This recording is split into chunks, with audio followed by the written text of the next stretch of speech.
Hello दोस्तों, आप सभी को हमारे यूट्यूब चैनल पर मोस्ट वेलकम है दोस्तों।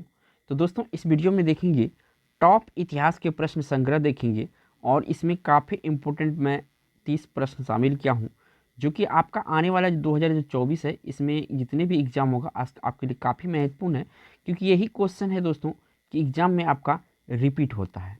और रिपीटेड क्वेश्चन अगर आप तैयार करके जाते हैं तो एग्ज़ाम में आप यहाँ से अच्छा स्कोर कर पाते हैं। जो लेट नहीं करते हुए चलते हैं, स्टार्ट करते हैं पहला क्वेश्चन से। पहला क्वेश्चन दोस्तों स्क्रीन पे आ चुका है और ये काफ़ी इम्पोर्टेंट क्वेश्चन है हिस्ट्री से कि जालियांवाला बाग दुर्घटना किस सन में हुआ था। ये जो जालियांवाला बाग दुर्घटना था किस सन में हुआ था, तो देखिए ये हुआ था 1919 में, यानी कि 13 अप्रैल 1919। याद रखिएगा डेट भी। चलिए अगला क्वेश्चन पर चलते हैं। अगला क्वेश्चन ये रहा आपका और 2 नंबर का क्वेश्चन है। पूछा जा रहा है कि प्रथम विश्व युद्ध के दौरान भारत में लोकप्रिय होने वाला आंदोलन था। प्रथम विश्व युद्ध के दौरान भारत में लोकप्रिय होने वाला आंदोलन कौन सा था? तो देखिए प्रथम विश्व के दौरान जो लोकप्रिय हुआ था भारत में, ये हुआ था दोस्तों होम रूल। कब कौन सा आंदोलन था? होम रूल आंदोलन था, यानी कि सी ऑप्शन क्वेश्चन का राइट आंसर है। चलिए बढ़िए अगला क्वेश्चन पर।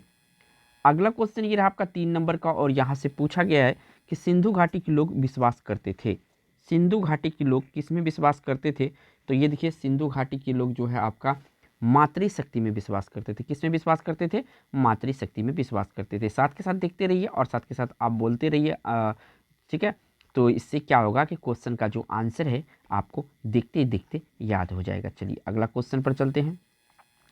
अगला क्वेश्चन ये रहा आपका और ये 4 नंबर का क्वेश्चन है। पूछा गया कि निम्नलिखित में से किस फसल का ज्ञान वैदिक काल के लोगों को नहीं था? तो देखिए यहाँ पे आपको याद रखना है कि जिस जिस वैदिक काल में जिस जिस फसल के बारे में पता था उनको पहले देख लीजिए। चावल का था, गेहूं का था, तो यहाँ पे जो तंबाकू का था ना, इसका ज्ञान नहीं था। किस समय? वैदिक काल में। तो सी ऑप्शन क्वेश्चन का राइट आंसर है। चलिए बढ़िए अगला क्वेश्चन पर। अगला क्वेश्चन ये रहा आपका 5 नंबर का और यहाँ से आपसे पूछा गया है किस वेद में प्राचीन वैदिक युग की संस्कृति के बारे में सूचना दी गई है? यहाँ पे प्राचीन वैदिक युग के संस्कृति के बारे में सूचना दी गई है, तो किस में दी गई है? तो ऐसा दी गई है ऋग्वेद में। किस में दी गई है?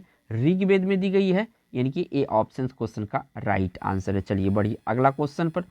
अगला क्वेश्चन ये रहा आपका 6 नंबर का। पूछा गया कि भारतीय संगीत का आदि ग्रंथ किसे कहा जाता है? भारतीय संगीत का आदि ग्रंथ किसे कहा जाता है? देखिए यहाँ पे 4 ऑप्शन है, आपको जो राइट आंसर होगा ये होगा सामवेद। सामवेद को भारतीय संगीत का आदि ग्रंथ कहा जाता है, यानी कि भारतीय संगीत अगर कहा जाए तो ये जननी है। क्या? सामवेद। सामवेद जो है दोस्तों ये इसके जननी है। तो ठीक है, तो ए ऑप्शन क्वेश्चन का राइट आंसर है। चलिए बढ़िए अगला क्वेश्चन पर। अगला क्वेश्चन ये आपका 7 नंबर का और यहाँ से पूछा गया है कि प्रथम विधि निर्माता कौन है? प्रथम विधि निर्माता कौन है? तो देखिए यहाँ पे 4 ऑप्शन दिया हुआ है। इस क्वेश्चन का जो राइट आंसर होगा मनु। मनु क्या है? तो ये प्रथम विधि निर्माता है। इस क्वेश्चन का राइट आंसर यहाँ से सी ऑप्शन सही होगा। चलिए बढ़िए अगला क्वेश्चन पर। अगला क्वेश्चन ये रहा दोस्तों और 8 नंबर का क्वेश्चन है। यहाँ से पूछा गया है कि वैदिक गणित का महत्वपूर्ण अंग है। वैदिक गणित का इनमें से महत्वपूर्ण ग्रंथ कौन सा है? तो यहाँ पे देखिए वैदिक गणित का जो ग्रंथ है ये आपका शुल्ब सूत्र जो है, ये वैदिक गणित का महत्वपूर्ण अंग है या महत्वपूर्ण सूत्र है। कौन सा? शुल्ब सूत्र। याद रखिएगा, मैं यहाँ पे लिख देता हूँ शुल्ब सूत्र, ठीक है ना। याद रखिएगा, काफ़ी महत्वपूर्ण क्वेश्चन है ये सभी। चलिए अगला क्वेश्चन पर चलते हैं। अगला क्वेश्चन ये रहा आपका 9 नंबर का और यहाँ से पूछा गया है कृष्ण भक्ति का प्रथम और प्रधान ग्रंथ कौन सा है? कृष्ण भक्ति का प्रथम और प्रधान ग्रंथ कौन सा है? तो यहाँ पर देखिए ये 4 ऑप्शन आपके सामने दिया हुआ है। तो यहाँ पे आपका जो कृष्ण भक्ति का प्रथम प्रधान ग्रंथ है ये है आपका श्रीमद् भगवद गीता। कौन सा? श्रीमद् भगवद गीता। काफ़ी वीवीआई क्वेश्चन है दोस्तों, एक एक क्वेश्चन आपके लिए यहाँ पे इंपॉर्टेंट है। चलिए अगला क्वेश्चन पर चलते हैं।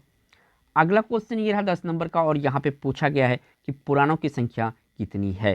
तो देखिए टोटल जो पुराण है दोस्तों ये आपका 18 पुराण है। कितना है? 18 पुराण है। तो ऑप्शन यहाँ पे सी सही हो जाएगा। चलिए बढ़िए अगला क्वेश्चन प्यारे दोस्तों।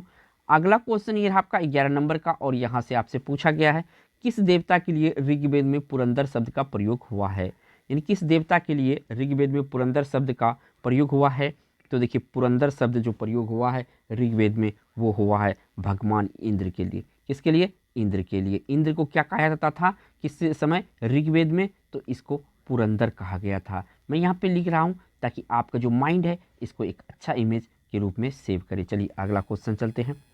अब अगला क्वेश्चन ये रहा दोस्तों, और क्वेश्चन नंबर आपका 12 है कि धर्मशास्त्र में भू राजस्व की दर क्या है। धर्मशास्त्रों में भू राजस्व की दर क्या है, तो यहाँ पे भू राजस्व की दर था 1/6। कितना थी? 1/6। यानी कि इस क्वेश्चन का जो राइट आंसर होगा सी ऑप्शन सही होगा। चलिए बढ़िए अगला क्वेश्चन पर। अगला क्वेश्चन काफ़ी महत्वपूर्ण होने वाला है। 13 नंबर में पूछा गया कि योग दर्शन के प्रतिपादक है। तो योग दर्शन के इसमें से प्रतिपादक कौन है? तो योग दर्शन के जो प्रतिपादक है ये है आपका पतंजलि। कौन है? पतंजलि। तो याद रखिएगा, योग दर्शन का जब प्रतिपादक पूछेगा तो आपको याद रखना है पतंजलि। ठीक है, चलिए अगला क्वेश्चन पर चलते हैं। अगला क्वेश्चन काफ़ी महत्वपूर्ण है और काफ़ी इंपॉर्टेंट है। ठीक है, 14 नंबर में अष्टोमा सदगमय कहाँ से लिया गया है? अष्टोमा सदगमय कहाँ से लिया गया है? तो देखिए ये लिया गया है आपका ऋग्वेद से। कहाँ से लिया गया है? ऋग्वेद से लिया गया है। याद रखिएगा, काफ़ी वीवीआई क्वेश्चन है आपके एग्जाम के लिए। चलिए अगला क्वेश्चन पर चलते हैं। अगला क्वेश्चन ये रहा आपका 15 नंबर का, और यहाँ से पूछा गया है कर्म का सिद्धांत किससे संबंधित है? कर्म का सिद्धांत किससे संबंधित है इनमें से? तो ये जो मीमांसा है, मीमांसा से ही कर्म का सिद्धांत संबंधित है। ए ऑप्शन इस क्वेश्चन का राइट आंसर हो जाएगा। बढ़िएगा अगला क्वेश्चन पर। अगला क्वेश्चन ये रहा आपका 16 नंबर का, और यहाँ पे पूछा गया कि वैदिक युग में प्रभावित लोकप्रिय शासन प्रणाली थी। वैदिक युग में प्रभावित लोकप्रिय शासन प्रणाली थी। तो वैदिक युग में जो लोकप्रिय शासन प्रणाली थी ये थी गणतंत्र। कौन सी थी? गणतंत्र थी।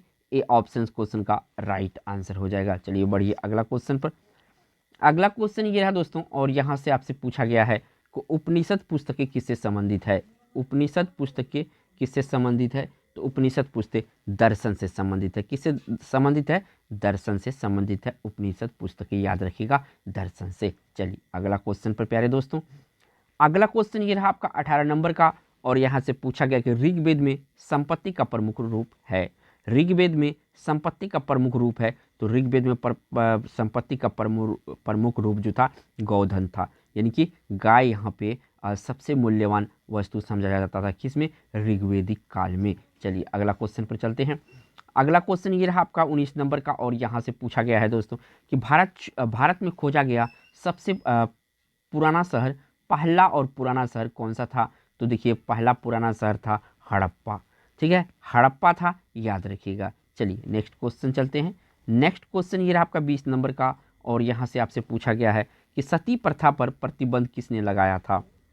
तो सती प्रथा पर जो प्रतिबंध लगाया था ये लगाया था लॉर्ड विलियम बेंटिक। किसने लगाया था? लॉर्ड विलियम बेंटिक लगाया था। और लॉर्ड विलियम बेंटिक का सहयोग दिया था राजा राम मोहन राय। कौन दिया था? राजा राम मोहन राय। ठीक है, याद रखिएगा राजा राम मोहन राय इसका इनमें इनका भी योगदान था।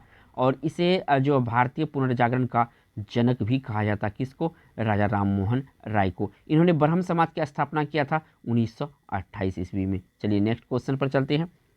नेक्स्ट क्वेश्चन ये रहा 21 नंबर का, और ये भी उसी से संबंधित है कि राजा राम मोहन राय को सरोकार नहीं था। क्या इनमें से उनको सहमति नहीं था उनमें से?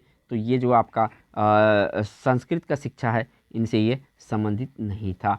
यानी कि सी ऑप्शन सही हो जाएगा। चलिए नेक्स्ट क्वेश्चन पर चलते हैं।